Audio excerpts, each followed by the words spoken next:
सात संगत जी, प्यार से कहना धन निरंकार जी। आज भक्ति पर्व के अवसर पर भक्तों के एक जीवन के ऊपर भक्तों से ही आज सत्संग में भी श्रवण कि कैसे अपने जीवन को वाकई ही एक सिर्फ अपने आप को भक्त स्वयं ही घोषित कर देना या वाकई ही एक भक्त का जो सार है वो इस जीवन में है हमारे कि नहीं। तो ये एक यात्रा, ये जो समागम से ही आत्म मंथन की जिक्र कि अपने अंदर जर्नी विद इन, अपने अंदर ये गहराई में ये सोच के जीवन में बात लानी है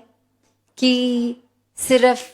हम शब्दों के ही भक्त हैं या वाक्य में ही भक्त हैं। कैसे बहुत ही आसानी से कभी कभी तो एक तुलना कर बैठते हैं कि हम तो ऐसे कर रहे हैं, वो दूसरे महात्मा सत्संग आते हैं पर वो ऐसा नहीं करते, तो हम तो बेटर भक्त हैं, वो तो पता नहीं भक्ति के नाम पे क्या कर रहे हैं। तो यहाँ भक्ति किसी और के जीवन को अंदर से झांकना नहीं है, भक्ति अपने जीवन को अंदर से झांकने की बात है। कोई और क्या कर रहे हैं उससे पहले अपने अंदर देखें कि हम क्या कर रहे हैं, क्योंकि ये निसंदेह हमारे अंदर ही अभी तो इतनी चीजें हैं जो सुधार मांग रही हैं, तो उनको सुधारें, ना कि सामने वाले के जीवन को सुधारने बैठ जाएं। तो जब ये लगेगा हाँ अब कोई हम में कमी नहीं है, फिर तो एक सेकंड के लिए मान लेते हैं कि दूसरे के जीवन पे अब देखने का समय मिला है, पर क्या वाकई ही हर कोई अपना अंतर्यामी है? क्या हमारी सारी चीजें वो जो लगता भी है कि सही हम में है तो क्या वो भी सही है? अक्सर नजदीक वालों से भी कभी कभी एक परिवार हो, दोस्त हो, कुछ एक वो स्वभाव के बारे में बता देते हैं कि आपके स्वभाव में ये चीज है, ये अगर थोड़ी चेंज कर लेंगे तो और बेहतर होगा। हम तो उस चीज को भी कमी नहीं मानते हैं, हमें तो फिर सामने वाले की नजर में ऐसे लगता है कि ठीक तो कर रहे थे, अब उनको इससे भी प्रॉब्लम हो रही है, अब उनके लिए हम तो नहीं चेंज होंगे। तो बात वही, अंदर से खुद को भी शायद पता है कि वो सही कह रहे हैं, पर वहां ये अहंकार, और जहां ये बात आती है कि सिर्फ सत्संग में आके ये कुछ घंटों की ही भक्ति नहीं है, ये हर समय की है। तो हर पल में अगर हम अपना सुधार कर रहे हैं, अपनी गलतियों को गहराई में समझ के फिर उनको ना करने की बात कर रहे हैं, तो ही वाक्य में भक्ति कर रहे हैं। क्योंकि सिर्फ कोई प्रतिक्रिया या कोई एक तरह की रूटीन में कुछ देर के लिए स्वभाव को बदल देना भक्ति नहीं है। ये 24 घंटों का प्रेम इस परमात्मा से करना ही भक्ति है। और अक्सर फिर इस तरह भी कह देना कि संसार में तो हम देखते हैं जैसे कि कोई किसी का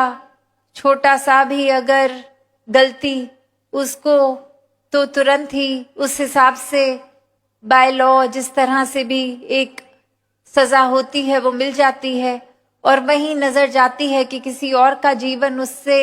न जाने कितना ज्यादा बड़ा क्राइम अगला कर रहा है, उसको सजा नहीं। तो बात वही आती है कि परमात्मा ने हो सकता है किसी को उसी समय इसलिए रोक दिया छोटी सी गलती पे ही कि आगे और गलतियां ना हो, वो और अपने कोई खराबी वाला रास्ता और ना ले, सुधार का उसी समय ले ले। और वहीं कोई अपने आप को बिल्कुल ठीक मानते हुए न जाने कितनी गलतियां भी करता जा रहा है, फिर भी कोई रोक टोक नहीं। तो बात वही कि ये रियलाइजेशन शायद परमात्मा ने रखी हो कि किसी के बोलने पे जब इतना असर नहीं आ रहा या कहीं रोक टोक के बावजूद सुधार नहीं, तो ये खुद ही एक दिन अपनी नींद से खुद ही जाग के खुद ही देखें शीशा। सुधारने वालों की एक कमी नहीं है, सत्संग भी तो वही है, सभी संत हैं। दिन भर हम जिनको मिलते हैं सभी में अगर परमात्मा देखते हैं तो वो आईना तो हर समय ही सामने है। वो हम पे है कि क्या एक छोटी चूक पे ही हम सुधर जाएं, वो एक सुधार हो जाए, परिवर्तन हो जाए, या फिर ये इतने आईने, ये सभी संत हर समय फिर भी एक अपना घड़ा भरते ही जाएं कि फिर एक ये भी हो जाए कि हम जो मर्जी कर रहे हैं कोई बात नहीं, दूसरा छोटी चीज भी कर रहा है तो वो एक अच्छा नहीं लग रहा देखने में। तो बात वही है कि दूसरे को ना देखें कि वो छोटी गलती करके उसको क्या सजा है, या बड़ी गलती करने वाले को भी सजा क्यों नहीं या सजा है। ये खुद को देखना है कि क्या हम जो कर रहे हैं वो अगर तो वाकई ही एक नींद में चीज हो गई, कोई एक सच में वाकई ही गलती से भूल हो गई तो उसकी सुधार हो के एक वो माफी रूप है। पर सिर्फ सोने की एक्टिंग करते रहेंगे, उस एक्टिंग में उसको एक ढाल बना लेंगे कि हम तो ऐसे, ये हमें पता नहीं था, चाहे वाकई में पता होता है फिर भी एक ढाल के रूप में वो बात रख देंगे और उसमें एक गलतियों पे गलती करेंगे, जानते हुए भी कि ये सही नहीं, ये सही है कि नहीं, और सही है तो फिर भी करते जा रहे हैं ये जानबूझ के, तो वो फिर भक्ति नहीं है। एक संसारिक रूप में भी, जहां वो एक आध्यात्मिक रूप तो बाद में, पर पहले अगर संसारिक रूप में भी देखें तो भी एक वही होता है कि किसी को, जैसे अगर कभी हम ड्राइव भी कर रहे हों तो एक ट्रैफिक पुलिस रोककर ये भी बात करते हैं कि ये आपको पता है कि नहीं, तो अक्सर एक वार्निंग देके भी छोड़ देते हैं, जरूरी नहीं है वो हर बार चालान काटते ही हैं, तो वो वार्निंग रूप हो जाता है। अब पता लग गया कि चाहे पहले नहीं पता था कि ये ड्राइविंग के टाइम ऐसी चीज ये नहीं करनी, ये समझ नहीं थी, पर अब तो पता लग गया, वो वार्निंग मिल गई। अब वो पता होने के बाद भी अगर वो गलती हम जानबूझ के रिपीट करेंगे तो ये इनोसेंस में नहीं, ये जानबूझ के की गई है। तो वही अगर हम भक्ति में भी एक बात को लागू करें कि जहां अगर अनजाने में तो किसी का दिल दुखा बैठे हैं और ये एक रियलाइजेशन हो के आत्ममंथन करके अगले से माफी भी मांग चुके हैं, और वहीं दूसरी ओर जानते हुए कि इस तरह की बात सामने वाले को ठेस पहुंचती है फिर भी करते जाएं और आड़ वही, एक ढाल वही, ओ हमें नहीं पता था इस तरह की बात से वो ट्रिगर हो जाते हैं, उनको दिल दिखता है, तो फिर तो ये साफ साफ अगले को चोट पहुंचाना ही है। तो भक्तों ने हमेशा मरहम का काम किया है, चोट पहुंचाने वालों का नहीं। अगर हम नियत भी रखते हैं कि सामने जाएंगे, उसको कुछ ऐसे तो नहीं कहना, पर देखना हम बातों बातों में ऐसी कोई चीज कह देंगे कि वो डायरेक्ट बोलेंगे भी नहीं और सार्काज्म ऐसी एक चीज बोल देंगे कि दूसरे को लग जाएगी वो बात, और हम तो मुंह ऐसे बना लेंगे कि हमारे तो शब्दों ने कुछ गलत कहा ही नहीं, देख लो हमने तो ये कहा था, फिर इसमें क्या बुरा मानने की बात है। पर जब पता ही है कि हम शब्दों को एक पवित्र सोच से नहीं, पहले ही इतनी चतुराई से फ्रेम कर रहे हैं कि ऐसी बात बोल देंगे जिससे दूसरे को ये तो दिखा देंगे कि वो एक कितना गलत इंसान है, पर मुंह से नहीं बोलेंगे आप गलत हैं, तो फिर खुद ही सोच लें कि हम ये चालाकियां कितनी करेंगे। इससे ज्यादा एक आसान तरीका तो यही है कि साफ साफ बोल दिया जाए कि आपने ये चीज करी, ये एक अगर यहाँ पे इस तरह की बजाय ऐसे कर लेंगे तो ये बेहतर होगा, ना कि फिर एक चोट पहुंचाने की तरह से वो अपने शब्दों का प्रयोग किया जाए और पूरी एक बना के प्लान की तरह की, नहीं वो जब ये बोलेंगे तब सामने से मैं इस तरह से बोलूंगा, नहीं। तो जहां भक्ति एक परमात्मा के प्रति प्यार का, एक इनोसेंस का, ये मासूमियत का रिश्ता है, एक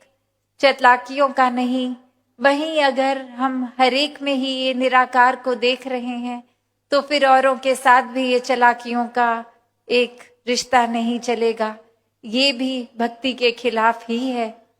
तो हर एक से, चाहे परिवार हो, चाहे कामकाज, स्कूल इत्यादि, चाहे समाज, चाहे संसार, किसी से भी हम अगर बात कर रहे हैं तो ये चालाकियों को नहीं, भोलेपन को अपनाकर, उसी तरह जिस तरह हर समय एक एहसास होता है कि अगर निराकार हर समय है तो हमारा रवैया क्या होगा, हमारा बिहेवियर क्या होगा, हमारे अंदर सोच क्या है, उसी चेतनता से संसारिक रूप में हर एक के साथ भी पेश आना भक्ति है। कैसे सिर्फ कुछ घंटों की अच्छाई नहीं, 24 घंटों की ये प्रेमा भक्ति से युक्त दिल जो होगा, उसने तो फिर अपनी खुशबू 24 घंटे किसी भी कंडीशन में, किसी के सामने है तो भी, अकेले हैं तो भी, ये खुशबू ही बिखेरनी है। तो भक्तों ने हमेशा से अपने जीवन को भी इसी तरह जिया और समझाया भी कि ये परमात्मा से प्यार कर लो, इसको अंग संग एक बार ब्रह्म ज्ञान से देखकर हर समय के लिए शामिल करके परमात्मा को ये जीवन को जिएं, भक्ति सही रूप में करें, पूरे दिन फिर हर समय वो भक्ति ही होगी। फिर एक भोलेपन से ही, एक साफ नीयत से, एक चतुर चालाकियों से नहीं, एक अपने मन में खटास लेकर अपने शब्दों को कड़वा करके नहीं, ये तो बहुत एक स्पष्ट रूप में एक अगर बात भी पहुंचानी है तो वो कम्युनिकेशन भी क्लियर करके, घुमा फिरा के शब्दों को नहीं, डायरेक्ट और किसी के पीठ पीछे नहीं, जिस इंसान की बात है उससे करनी है, उसके बारे में नहीं करनी। तो ऐसे ही भक्ति भरा जीवन जब जिएंगे तो ये भी हमेशा पता है कि चेतनता तो है कि किस इंसान से क्या बात करनी है, कितनी करनी है, कोई सही है नहीं। फिर भी अगर एक नियत है कि पता है कि कोई अगर ठीक नहीं है तो मैं उस नियत से अगर उनसे बात करूं कि शायद ये बात सुन के दूसरे का जीवन परिवर्तित होगा अच्छाई में, तो वो बात करना, उन तक जाना मुबारक है। पर अगर मैं इसलिए जा रहा हूं कि अभी खुद ही कच्चे पांव खड़ा हूं और अभी रास्ता है कि मैं कोई संत का संग लूं जहां मेरे भक्ति में पैर पक्के हों, या फिर अभी भी चुनाव है कि मैं खुद ही डगमगा रहा हूं, अब साथ ही किसी उस इंसान का लेता हूं जो गिरा हुआ है, जो इस परमात्मा से मुख मोड़ चुका है, तो वो तो फिर डेफिनेटली पक्का से मेरा भी एक पतन का